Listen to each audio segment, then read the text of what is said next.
റഷ്യയുടെ കേഴ്സ് ഭാഗങ്ങളിൽ ഉക്രൈന്റെ ഒഫൻസീവ് എന്നത് വർദ്ധിക്കുകയാണ്. ഓഗസ്റ്റ് 6-ാം തീയതിക്ക് ശേഷം ഒരുപാട് പ്രശ്നങ്ങൾ റഷ്യയ്ക്കും ഉക്രൈനും ഇടയിൽ നടക്കുന്നുണ്ട്. റഷ്യയ്ക്ക് ഉള്ളിൽ വെച്ച് തന്നെ ഇങ്ങനെയുള്ള പ്രശ്നങ്ങൾ നടന്നുകൊണ്ടിരിക്കുമ്പോൾ പെട്ടെന്ന് ചില ദിവസങ്ങൾക്ക് മുൻപ് വെസ്റ്റേൺ കൺട്രീസിന്റെ ടാങ്ക്സ്, വെസ്റ്റേൺ കൺട്രീസിന്റെ ഇൻഫാൻട്രി ഫൈറ്റിംഗ് വെഹിക്കിൾസ്, കൂടാതെ മറ്റ് പല ആയുധങ്ങൾ, പാശ്ചാത്യ നാടുകൾ റഷ്യയ്ക്കെതിരെ ഉക്രൈൻ നൽകിയ ആയുധങ്ങൾ, ഇവയെല്ലാം ഉപയോഗിച്ച് റഷ്യയ്ക്കുള്ളിൽ വെച്ച് റഷ്യയ്ക്കെതിരെ ഉപയോഗിച്ചു എന്നുള്ള വാർത്തകൾ പുറത്തു വന്നിരുന്നു. ചാലഞ്ചർ 2 കൂടാതെ മറ്റ് പല MLR സിസ്റ്റം, ഇങ്ങനെ പൊസിഷൻ ചെയ്യുന്ന വെപ്പൺസും ഉക്രൈൻ റഷ്യയുടെ കേഴ്സ് ഭാഗങ്ങളിൽ എടുത്തുകൊണ്ടുപോകുന്ന വീഡിയോകളും കണ്ടിട്ടുണ്ടായിരുന്നു. അതേ സമയത്ത് റഷ്യ അവരുടെ യഥാർത്ഥ മുഖം കാണിക്കാൻ തുടങ്ങി. ഇതുവരെയും ഈ റഷ്യ ഉക്രൈൻ യുദ്ധത്തിൽ നടക്കാത്ത പല സംഭവങ്ങൾ കഴിഞ്ഞ 24 മണിക്കൂറിൽ റഷ്യ ചെയ്ത് കാണിച്ചിട്ടുണ്ട്. 2 ചാലഞ്ചർ 2 ടാങ്ക്സിന് കേഴ്സ് ഭാഗത്ത് വെച്ച് റഷ്യ കഴിഞ്ഞ 2 ദിവസത്തിൽ നശിപ്പിച്ചു. കൂടാതെ ഒരു വലിയ ഒഫൻസീവ് നടക്കുന്നുണ്ട്. ഉക്രൈന്റെ പൊസിഷൻസിനുള്ളിൽ റഷ്യയുടെ ഒഫൻസീവ് എന്നത് കൂടുതലായും നടക്കുന്നു. ഉക്രൈന്റെ ഡിഫൻസ് പൊസിഷൻസ് എവിടെയെല്ലാമാണോ ഉള്ളത് അവയെ എല്ലാം ലക്ഷ്യമിട്ട് ആക്രമിക്കാൻ തുടങ്ങിയിട്ടുണ്ട്. റഷ്യ ഉക്രൈന്റെ പ്രധാനപ്പെട്ട അസറ്റ്സിനെ പതിയെ തേടി റഷ്യയ്ക്കുള്ളിൽ വെച്ച് തന്നെ ആക്രമിക്കാൻ തുടങ്ങി. പറഞ്ഞു വന്നാൽ ഈ ചാലഞ്ചർ 2 ടാങ്ക് ഒരു വർഷത്തിന് ശേഷം, ഒരു കറക്റ്റായി പറഞ്ഞാൽ 11 മാസങ്ങൾക്ക് ശേഷം വീണ്ടും ഒരു ചർച്ചാ വിഷയമായി. അതും ഈ ടാങ്ക് നശിപ്പിക്കപ്പെട്ടതിലൂടെ.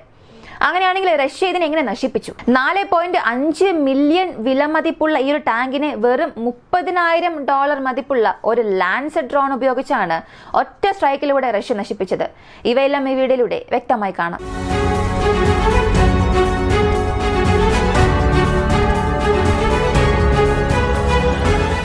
ഈയിടെ പലർക്കും വരുന്നൊരു സംശയം, റഷ്യയുടെ ടെറിട്ടറിക്കുള്ളിൽ ഇങ്ങനെയുള്ള ബ്രിട്ടന്റെ ടാങ്ക്സ് അല്ലെങ്കിൽ അമേരിക്കയുടെ ഒരുപാട് ഫൈറ്റിംഗ് വെഹിക്കിൾസ് എല്ലാം കൊണ്ടുപോകുന്നുണ്ട്. ഇതിനെ റഷ്യ ഒന്നും ചെയ്യുന്നില്ലേ, റഷ്യ കൗണ്ടർ ചെയ്യുന്നില്ലേ എന്നൊക്കെ. ഇന്നലെ പോലും ഒരു വീഡിയോയിൽ പറഞ്ഞിരുന്നു ATACMS വെപ്പൺസ് ഉപയോഗിക്കേണ്ട സാധ്യത പോലും ഉണ്ടെന്ന്. ഹൈമാസ് ഉപയോഗിച്ച് കേഴ്സ് ഭാഗത്തുള്ള വളരെ പ്രധാനപ്പെട്ട പാലം ഉക്രൈൻ തകർത്തുവെന്നും പറഞ്ഞു. അപ്പോൾ ഇത് റഷ്യയുടെ റെഡ് ലൈൻ ക്രോസ് ചെയ്തു തന്നെയാണ്.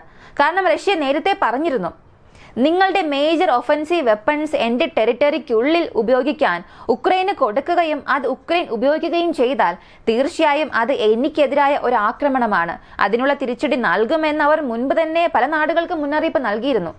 പക്ഷെ ഉക്രൈൻ പതിയെ ആ റെഡ് ലൈൻ ക്രോസ് ചെയ്തു. റഷ്യൻ ടെറിട്ടറിക്കുള്ളിൽ തന്നെ അമേരിക്കൻ വെപ്പൺസ് അവർ ഉപയോഗിച്ചു.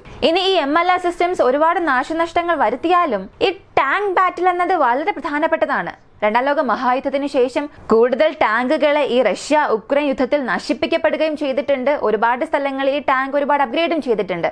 അതിലും ഈ ചാലഞ്ചർ എടുക്കുകയാണെങ്കിൽ പാശ്ചാത്യ നാടുകൾ ഉക്രൈനെ സഹായിക്കണം എന്ന് പറഞ്ഞപ്പോൾ അതിൽ ആദ്യം കടന്നു വന്നത് ബ്രിട്ടൻ ആയിരുന്നു. അപ്പോഴത്തെ ബ്രിട്ടന്റെ പ്രൈം മിനിസ്റ്റർ ആയിരുന്ന ബോറിസ് ജോൺസൺ ഒരു കാര്യം പറഞ്ഞു, വെസ്റ്റേൺ കൺട്രീസിൽ ആര് ഉക്രൈനെ സഹായിക്കുമോ ഇല്ലയോ, വെസ്റ്റേൺ കൺട്രീസിൽ നിന്നും ഒരു സഹായം പോകുന്നു എന്നുണ്ടെങ്കിൽ അത് ആദ്യം പോകുന്നത് എന്നിൽ നിന്ന് മാത്രമായിരിക്കും.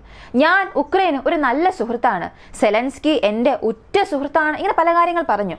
അമേരിക്ക ടാങ്ക്സ് നൽകുന്നതിന് മുൻപ് തന്നെ ഇങ്ങനെ ഇവരുടെ വെപ്പൺസ് അകത്തേക്ക് കയറ്റാൻ തുടങ്ങി. പ്രധാനമായും ചാലഞ്ചർ 2ന്റെ MK2 വേർഷൻ, അതിന്റെ ഒരു 14 ടാങ്ക്സ് ആദ്യ ഘട്ടമായി ഉക്രൈൻ നൽകി. ലെപ്പേർഡിനെ കുറിച്ച് എങ്ങനെയാണോ വലിയ രീതിയിൽ സംസാരിച്ചത്, ലെപ്പേർഡിന്റെ ക്വാളിറ്റീസ് എങ്ങനെയാണോ സംസാരിച്ചത്, അതുപോലുള്ള പല കാര്യങ്ങൾ ഈ ചാലഞ്ചർ 2നെ കുറിച്ചും പറഞ്ഞു. പക്ഷെ സത്യത്തിൽ ഇത് ലെപ്പേർഡിനെ പോലെ പ്രവർത്തിക്കുമോ? ചാലഞ്ചർ 2 അത്ര മോശമൊന്നുമല്ല. എങ്കിലും ലെപ്പേർഡ് 2മായി താരതമ്യം ചെയ്യുമ്പോൾ ഉക്രൈന്റെ ഭൂമിശാസ്ത്രം, അവരുടെ കാലാവസ്ഥ, ഇതെല്ലാം വെച്ച് നോക്കുമ്പോൾ ചാലഞ്ചറിൽ നിന്നും ലെപ്പേർഡ് കുറച്ചുകൂടെ മികച്ചതാണ്. എന്നാൽ ചാലഞ്ചറും ക്യാപ്പബിൾ ആയ ഒരു ടാങ്ക് തന്നെയാണ്. പക്ഷെ ഇങ്ങനെ വളരെ ശക്തിയാർന്ന ടാങ്കിനെ ഉക്രൈൻ നൽകിയതിന് ശേഷം അവർ അതിനെ വെറും നോക്കുകുത്തിയായി മാത്രം വെച്ചു. ഇവിടെ റഷ്യക്കെതിരെ ഈ ഒരു ടാങ്കിനെ എടുത്തുകൊണ്ടുവരികയും അവിടെ വെച്ച് തന്നെ അതിന്റെ ആദ്യത്തെ നഷ്ടം സംഭവിക്കുകയും ചെയ്തു. 2023 സെപ്റ്റംബർ മാസത്തിൽ റഷ്യൻ കൺട്രോൾഡ് റീജിയൻസിൽ ഉക്രൈന്റെ കൗണ്ടർ ഒഫൻസീവ് നടക്കുന്ന സമയം, ആ സമയം ആദ്യമായി അവർ ഒരു ടാങ്കിനെ നഷ്ടപ്പെടുത്തി. ആ സമയം ഒരു 2 ടാങ്ക് അവർക്ക് നഷ്ടപ്പെട്ടു എന്ന് പറഞ്ഞാലും തെളിവുകളോടുകൂടി നമുക്ക് പറയാൻ സാധിച്ചത് ഒന്ന് മാത്രമായിരുന്നു. അതായത് ആദ്യമായി അവിടെ ഒരു ടാങ്ക് നശിപ്പിക്കപ്പെട്ടു. ആദ്യം എന്ന് പറയുമ്പോൾ അപ്പോൾ രണ്ടാമതും വീണ്ടും നശിപ്പിക്കപ്പെട്ടിട്ടുണ്ട് അല്ലേ? അങ്ങനെയാണെങ്കിൽ സമാനമായി എന്തോ ഒന്ന് സംഭവിച്ചിട്ടുണ്ട്. അതെ, ഇത് സംഭവിച്ചത് കേഴ്സ്ക് സൗത്ത് ഈസ്റ്റേൺ ഭാഗത്താണ് നടന്നത്. റഷ്യയുടെ പൊസിഷൻസിൽ ഒരുപാട് ആക്രമണം ഉക്രൈൻ നടത്തുന്നു. പ്രധാനമായും ടോൾ ബോൾസ്, ഇങ്ങനെ പല സ്ഥലങ്ങളെ അവരുടെ പീരങ്കി ഉപയോഗിച്ച് റൗണ്ട്സ് ഫയർ ചെയ്ത് ആക്രമിക്കുന്നു. വളരെ ഈസിയായ ടാർഗറ്റ്സിനെ എല്ലാം ഒരുപാട് ടാങ്ക്സ് ഉപയോഗിച്ച് ഉക്രൈൻ ആക്രമിക്കാൻ തുടങ്ങി. ഇങ്ങനെ അകത്തേക്ക് വന്ന ഒരുപാട് ജർമ്മൻ ആർമഡ് വെഹിക്കിൾസിനെയും റഷ്യ തിരിച്ചടിക്കാൻ തുടങ്ങി. അതുപോലെ ഒരു 3 ദിവസങ്ങൾക്ക് മുൻപ് വെസ്റ്റേൺ കൺട്രീസിന്റെ ടാങ്ക്സ് റഷ്യൻ മണ്ണിലേക്ക് കടന്നു. ഇത് രണ്ടാം ലോക മഹായുദ്ധത്തിന് ശേഷം വളരെ പ്രധാനപ്പെട്ട ഒരു കാര്യമായി കണ്ടു. ചാലഞ്ചർ 2 ഒക്കെ റഷ്യൻ ടെറിട്ടറിക്കുള്ളിലേക്ക് പോകുന്നു എന്നുള്ളത് ഉക്രൈൻ തന്നെ വലിയ രീതിയിൽ ആഘോഷിക്കാൻ തുടങ്ങി. ഉക്രൈൻ വാർ ബ്ലോഗേഴ്സ്, ഉക്രൈനിയൻസ്, മറ്റ് പാശ്ചാത്യ നാടുകൾ, ഇങ്ങനെ ഉക്രൈൻ സപ്പോർട്ടേഴ്സ് എല്ലാം ഇതിനെ വലിയ കാര്യമേ പറയാൻ തുടങ്ങി. സത്യത്തിൽ വലിയ കാര്യം തന്നെയാണ്. റഷ്യൻ ടെറിട്ടറിക്കുള്ളിൽ വെസ്റ്റേൺ മെയ്ഡ് വെപ്പൺസ്, അതും യൂറോപ്യൻ ഭൂഖണ്ഡത്തിലെ വളരെ പ്രധാനപ്പെട്ട വെപ്പൺ സിസ്റ്റം അകത്തേക്ക് പോയി എന്ന് പറയുന്നത് തന്നെ വലിയ കാര്യമാണ്. ഇപ്പൊ ഇങ്ങനെ അകത്തേക്ക് പോയല്ലോ, പോയിട്ട് ഉക്രൈൻ എന്തെങ്കിലും ലാഭം ഉണ്ടാക്കി കൊടുക്കണമല്ലോ. അകത്തേക്ക് പോയി ഈ ഒരു ടാങ്ക് അകത്തേക്ക് പോയി ഏതെങ്കിലും ഒരു ടാർഗറ്റിനെ നശിപ്പിച്ചോ അല്ലെങ്കിൽ ഏതെങ്കിലും സ്ഥലങ്ങളെ ക്യാപ്ചർ ചെയ്താൽ മാത്രമേ ആ ടാങ്കിനും ഒരു മതിപ്പുണ്ടാവുകയുള്ളൂ. അകത്തേക്ക് വന്ന ഉക്രൈനും അത് നല്ല രീതിയിലാവുക. പക്ഷെ അതിനുള്ളിൽ തന്നെ ഒരു വീഡിയോ റഷ്യയുടെ ടെലഗ്രാം ചാനൽസ് പബ്ലിഷ് ചെയ്യുന്നു, ഡ്രോൺ ഫുട്ടേജ് വഴി. അതിലൊരു കാര്യം ശ്രദ്ധിച്ചാൽ മനസ്സിലാകും. ചാലഞ്ചർ 2 പോകുന്നത് വ്യക്തമായി കാണാൻ കഴിയും. റഷ്യയുടെ ഒരു ഡ്രോൺ അതിനെ പിന്തുടർന്ന് പോകുന്നുണ്ട്. ചില സെക്കൻഡിനുള്ളിൽ തന്നെ അതിനെ പിന്തുടരാൻ തുടങ്ങി. ഈ ഡ്രോണിൽ നിന്നും രക്ഷപ്പെടാനായി ആ ടാങ്ക് ഒരുപാട് ശ്രമങ്ങൾ നടത്തുന്നു. അങ്ങോട്ട് പോകുന്നു, ഇങ്ങോട്ട് പോകുന്നു, മാനുവർ ചെയ്യുന്നു. പല രീതിയിൽ ശ്രമിച്ചാൽ കൂടിയും അതിനുള്ളിൽ ആ ഡ്രോൺ വളരെ അടുത്തേക്ക് എത്താൻ തുടങ്ങി. അതിൽ നിന്നും രക്ഷപ്പെടാൻ കഴിയില്ല എന്ന് മനസ്സിലാക്കിയ ആ ടാങ്ക് തൊട്ടടുത്തുള്ള ഒരു കുറ്റിക്കാട് നിറഞ്ഞ പ്രദേശത്തേക്ക് കടക്കാൻ ശ്രമിക്കുന്നു. എന്നാൽ ആ ശ്രമത്തിനിടെ ഒറ്റ സ്ട്രൈക്കിലൂടെ നേരിട്ട് ലാൻസർ ഡ്രോൺ അകത്തേക്ക് വരുന്നു. റഷ്യൻ ഡ്രോൺ വരുന്നു. അത് ചെന്ന് ആ ടാങ്കിൽ പതിക്കുന്നു. ആ ടാങ്ക് മുഴുവനായും നശിക്കുന്നു, പൊട്ടിത്തെറിക്കുന്നു. ആ ഒരു വീഡിയോ പബ്ലിഷ് ആയതിനു ശേഷം വൈറലാകാൻ തുടങ്ങി. ഇതിന്റെ സത്യാവസ്ഥ തിരയുമ്പോൾ 100% കൺഫേംഡ് ന്യൂസ് ആണെന്ന് മനസ്സിലായി. 2 ടാങ്ക് നശിപ്പിക്കപ്പെട്ടു എന്നുള്ള 2 വീഡിയോ പുറത്തു വന്നു. രണ്ടും ഡ്രോൺ സ്ട്രൈക്ക് വഴിയാണ് നടന്നത്. ഈ 2 വീഡിയോ വൈറലാകുന്നു. 2 ചാലഞ്ചർ 2 ടാങ്കിനെ ഞങ്ങൾ നശിപ്പിച്ചു എന്നുള്ള വാർത്തകൾ പുറത്തു വരാൻ തുടങ്ങി. ഇത് എപ്പോ നടന്നുവെന്ന് ചോദിച്ചാൽ 18-ാം തീയതി ഇന്നലെ ഒരു ടാങ്കിനെ നശിപ്പിച്ചു. 2 ദിവസങ്ങൾക്ക് മുൻപ് 16-ാം തീയതി മറ്റൊരു ടാങ്കിനെ നശിപ്പിച്ചു. ഈ രണ്ടും ഇതേ സ്ഥലത്ത് വെച്ചാണ് നശിപ്പിക്കപ്പെട്ടത്. അപ്പോൾ ഈ 2 ദിവസത്തെ ഗ്യാപ്പിനുള്ളിൽ 2 ചാലഞ്ചർ 2 ടാങ്ക്സിനെ റഷ്യൻ ടെറിട്ടറിക്കുള്ളിൽ വെച്ച് തന്നെ ഉക്രൈൻ നഷ്ടപ്പെടുത്തി. അതിൽ ഒരു ടാങ്കിന്റെ വില മാത്രം ഏകദേശം 4.5 മില്യൺ യൂറോസ് ആണ്. യൂറോ മതിപ്പിലാണ്. ഡോളർ മതിപ്പിൽ നോക്കിയാൽ വീണ്ടും വാല്യൂ കൂടും. എന്നാൽ ഇതിനെ ആക്രമിച്ച ലാൻസർ ഡ്രോൺ അതിന്റെ വില 30,000 മുതൽ 35,000 ഡോളർ മാത്രമാണ് അമേരിക്കൻ ഡോളർ മതിപ്പിൽ. എങ്ങനെ നോക്കിയാലും അതിൽ നിന്നും പല മടങ്ങ് വലിയൊരു ടാർഗറ്റിനെ സിംഗിൾ സ്ട്രൈക്കിലൂടെ നശിപ്പിച്ചു. M1 അബ്രാംസിനെ പോലും ഡുവൽ എക്സ്പ്ലോഷൻ വഴി നശിപ്പിക്കാൻ സാധിക്കൂ.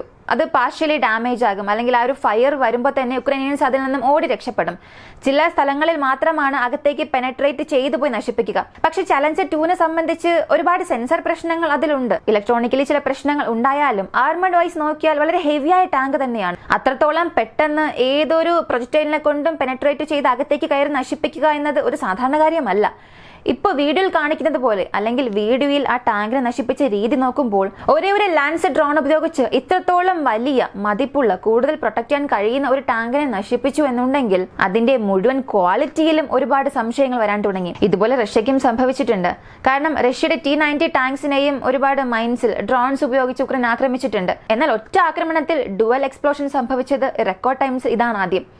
റെക്കോർഡ് ചെയ്ത വീഡിയോ ഫൂട്ടേജുകളെല്ലാം നോക്കുമ്പോൾ ഒരു ഡ്രോൺ ആക്രമിച്ച് അതിൽ സെക്കൻഡറി എക്സ്പ്ലോഷൻ സംഭവിച്ചത് ഇതാദ്യമായാണ്. പലർക്കും ഈ സെക്കൻഡറി എക്സ്പ്ലോഷൻ എന്ന് പറഞ്ഞാൽ അറിയില്ല. ഇപ്പൊ ഒരു ഡ്രോൺ സ്ട്രൈക്ക് റഷ്യയുടെ ടാങ്കിന് നേരെ നടത്തുകയാണെങ്കിൽ ഈ ആർമർ പെനട്രേറ്റ് ചെയ്ത് അകത്തേക്ക് നേരിട്ടേക്ക് ഒരു ചൂട് അല്ലെങ്കിൽ ഒരു തീ കടന്നു പോകും. ഈ ആയുധങ്ങൾ എവിടെയാണോ ശേഖരിച്ചു വെച്ചിരിക്കുന്നത്, വെടിമരുന്ന് എവിടെയാണോ ഉള്ളത്, അവിടെയായിരിക്കും ആദ്യം പൊട്ടിത്തെറിക്കാൻ തുടങ്ങുക.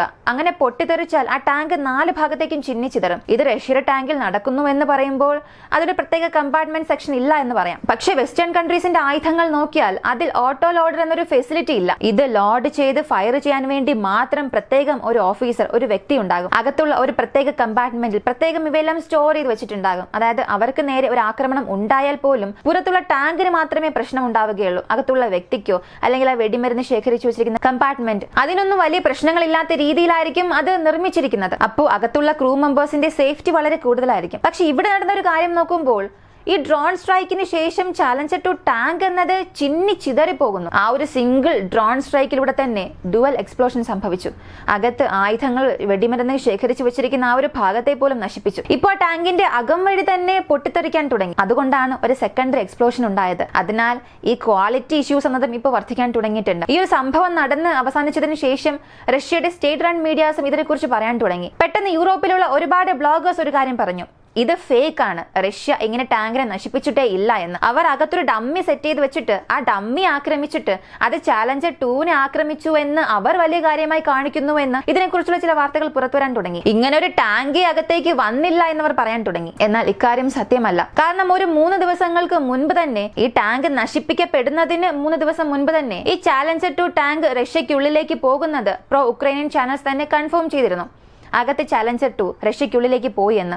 എന്നാൽ ഈ ആക്രമണങ്ങളെല്ലാം നടന്നതിന് ശേഷം അതിന്റെ ഐഡന്റിറ്റി പ്രൂവ് ചെയ്യുന്ന രീതിയിൽ ഏതെങ്കിലും ഒരു വീഡിയോ ഫുട്ടേജ് വന്നോ എന്ന് ചോദിച്ചാൽ, അതായത് ചാലഞ്ചർ 2 അകത്തേക്ക് പോയി ആക്രമിക്കുന്ന രീതിയിലുള്ള വീഡിയോ വന്നിട്ടുണ്ടോ എന്ന് ചോദിച്ചാൽ അങ്ങനെയൊന്നും തന്നെ ഇല്ല. അങ്ങനെയാണെങ്കിൽ സ്ഥിരീകരിച്ച ഒരു വാർത്ത ചാലഞ്ചർ 2 അകത്തേക്ക് പോയി, പക്ഷെ നഷ്ടം അതിന് മാത്രമാണ് സംഭവിച്ചത്. ഇങ്ങനെ ഒരുപാട് കാര്യങ്ങൾ ഉക്രൈൻ ഇപ്പോൾ സംഭവിക്കാൻ തുടങ്ങിയിട്ടുണ്ട്. റഷ്യ ഒരു ഭാഗത്ത് കാത്തിരിക്കുകയായിരുന്നു. അങ്ങനെ ഉക്രൈനുള്ളിൽ വെച്ച് തന്നെ വളരെ പ്രധാനപ്പെട്ട ഡിഫൻസീവ് കോംപ്ലക്സ്, ഏതൊക്കെ സ്ഥലത്താണോ ഉക്രൈൻ റഷ്യയുടെ എയർഫോഴ്സിനെ കൗണ്ടർ ചെയ്യാൻ അസറ്റ്സിനെ നിർത്തിവെച്ചിരുന്നത്, അവയെ എല്ലാം ഇപ്പോൾ റഷ്യ ആക്രമിക്കാൻ തുടങ്ങിയിട്ടുണ്ട്. അതിനാൽ എന്തോ ഒരു വലിയ കാര്യം റഷ്യ ഉക്രൈനുള്ളിൽ ലക്ഷ്യം വെച്ച് അതിനെ കൃത്യമായി ആക്രമിക്കാൻ തുടങ്ങിയിട്ടുണ്ട്.